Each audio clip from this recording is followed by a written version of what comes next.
Hey guys ಎಲ್ಲರಿಗೂ ನಮಸ್ಕಾರ. ಇವತ್ತಿನ ಒಂದು ವಿಡಿಯೋದಲ್ಲಿ KCET ಒಂದು ರಿಸಲ್ಟ್ ಎಲ್ಲಿ ಬ್ರೋ, ಸೆಕೆಂಡ್ ರೌಂಡ್ನ ಒಂದು ರಿಸಲ್ಟ್ 1 ಗಂಟೆಗೆ ರಿಲೀಸ್ ಆಗಬೇಕಾಗಿತ್ತು. ಸೊ ಯಾವ ರೀತಿ ಚೆಕ್ ಮಾಡೋದು ಅಂತ ಹೇಳ್ಬಿಟ್ಟು ತುಂಬ ಜನ ಕೇಳ್ತಿದ್ರೆ ಇವತ್ತಿನ ಒಂದು ವಿಡಿಯೋದಲ್ಲಿ ಒಂದು ಚಿಕ್ಕ ಅಪ್ಡೇಟ್ ತಿಳಿಸ್ಕೊಡ್ತೀನಿ. ಇನ್ನೊಂದು ಚಾನಲ್ಗೆ ಸಬ್ಸ್ಕ್ರೈಬ್ ಮಾಡ್ಕೊಂಡಿಲ್ಲ ಅಂದರೆ ಸಬ್ಸ್ಕ್ರೈಬ್ ಮಾಡಿಕೊಂಡು ಪಕ್ಕದಲ್ಲಿರುವಂಥ ಒಂದು ಬೆಲ್ ಐಕಾನ್ನ ಕ್ಲಿಕ್ ಮಾಡೋದು ಮರಿಬೇಡಿ.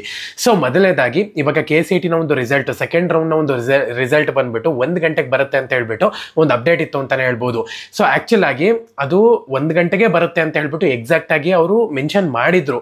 ಬಟ್ ಕಡೆಯಿಂದ ಪ್ರತಿ ಸತಿನೂ ಕೂಡ ಡಿಲೇ ಆಗೇ ಆಗುತ್ತೆ. ಅದು ಇದೊಂದೇ ಅಂತ ಅಲ್ಲ, ಯಾವ್ದನ ಒಂದು ಬಂದಿರ್ಬೋದು ಅಪ್ಡೇಟ್ಗಳು, ಪ್ರತಿ ಒಂದೂ ಕೂಡ ಆನ್ ಟೈಮ್ ಯಾವತ್ತೂ ಬಂದಿಲ್ಲ. ಇಲ್ಲ ಮುಂಚೆ ಬಂದ್ಬಿಡುತ್ತೆ, ಇಲ್ಲ ಅಂದ್ರೆ ಆನ್ ಟೈಮ್ ಅಂತೂ ಬರೋದೇ ಇಲ್ಲ, ಇನ್ನು ಸ್ವಲ್ಪ ಡಿಲೇ ಆಗೇ ಆಗುತ್ತೆ. ಸೊ ಈ ತರ ಮಾಡಿ ಮಾಡಿ KN ಅವ್ರ ಮೇಲೆ ಯಾವಾಗ ಬಿಡ್ತಾರೆ ಅಂತ ಅನ್ಸ್ಬಿಟ್ಟಿದೆ. ಸೊ ಹಂಗಾಗಿ ಇವಾಗ ತುಂಬಾ ಜನ ಬಂದು ಯಾವಾಗ ನಾವು ಚೆಕ್ ಮಾಡೋದು ಅಂತ ಹೇಳ್ಬಿಟ್ಟು ತುಂಬಾ ಜನ ಅಪ್ಡೇಟ್ ಕೇಳ್ತಿದ್ದೀರಾ.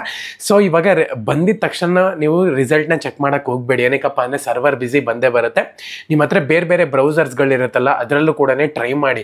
ಏನಕ್ಕಪ್ಪ ಅಂದ್ರೆ ಅದ್ರಲ್ಲಿ ಕೂಡ ಓಪನ್ ಆಗ್ಬೋದು. ತುಂಬಾ ಜನಕ್ಕೆ ಕುತೂಹಲ ಇರುತ್ತೆ ನನ್ಗೆ ಯಾವ ಸೀಟ್ ಅಲಾಟ್ಮೆಂಟ್ ಆಗಿದೆ ಅಂತ ಹೇಳ್ಬಿಟ್ಟು. ಸೊ ಹಂಗಾಗಿ ಹೇಳ್ತಿದ್ದೀನಿ, ಬೇರೆ ಬೇರೆ ಬ್ರೌಸರ್ನಲ್ಲಿ ಟ್ರೈ ಮಾಡಿ, ಖಂಡಿತವಾಗ್ಲೂ ಕೂಡ ಓಪನ್ ಆಗುತ್ತೆ. ಸೇಮ್ ಕ್ರೋಮ್ ಬ್ರೌಸರ್ನಲ್ಲಿ ಟ್ರೈ ಮಾಡಿದ್ದೀರಾ ಅಂದ್ರೆ ಸಾಯಂಕಾಲ ತನಕ ನೀವು ವೇಟ್ ಮಾಡ್ಬೇಕು. ಏನಕ್ಕಪ್ಪ ಅಂದ್ರೆ ಕಡೆಯಿಂದ ಯಾವ್ದಾನ ಒಂದು ಲಿಂಕ್ ಬಂತು ಅಂದ್ರೆ ಸಾಯಂಕಾಲ ತನಕ ವೇಟ್ ಮಾಡಬೇಕಾಗುತ್ತೆ, ಸರ್ವರ್ ಬಿಸಿ ಬಂದೇ ಬರುತ್ತೆ. ಸೊ ಹಂಗಾಗಿ ಪ್ರತಿಯೊಬ್ಬರು ಕೂಡ ಯೋಚನೆ ಮಾಡುವಂಥ ಒಂದು ಅವಶ್ಯಕತೆ ಇಲ್ಲ. ಇವತ್ತೇ ಚೆಕ್ ಮಾಡ್ಬೋದು, ನೀವು ಬಂದ ತಕ್ಷಣ ಚೆಕ್ ಮಾಡೋಕ್ಕಾಗಲ್ಲ ಅಷ್ಟೇ.